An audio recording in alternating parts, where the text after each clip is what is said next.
राहुल गांधी का इंटरव्यू देखा, वो बोल रहे हैं कि इनकम टैक्स डिपार्टमेंट ने कांग्रेस के सारे बैंक अकाउंट फ्रीज कर दिए, वो भी इलेक्शन के जस्ट पहले, सो दैट वो कैंपेन नहीं कर पाए।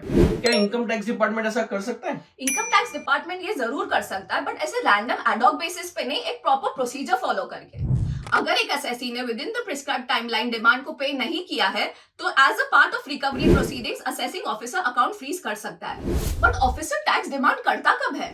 आपका इनकम टैक्स रिटर्न प्रोसेस होने के बाद बेस्ड अपॉन सर्टेन इन्फॉर्मेशन, अगर ऑफिसर को लगता है कि आपने कोई इनकम अंडर रिपोर्ट किया है या कोई लॉसेस और डिडक्शन ज्यादा क्लेम किए हैं, सो इनकम टैक्स ऑफिसर आपके इनकम में एडिशन करके डिमांड रेज कर सकता है। बट क्या इसका मतलब यह है कि ऑफिसर ने डिमांड रेज किया तो आपका बैंक अकाउंट फ्रीज होने वाला है? नहीं, जब भी डिमांड रेज होता है तो एसएससी के पास दो ऑप्शन होता है, either to agree with the demand और डिसएग्री विद डिमांड। अगर आप डिमांड के साथ अग्री करते हो तो आपको टैक्स पे करके मैटर को क्लोज कर देना चाहिए। But if you disagree with the demand, आप अपील फाइल कर सकते हैं after paying 20% of the demand and filing for a stay application. याद रखिएगा, स्टे एप्लीकेशन मैंडेटरी है।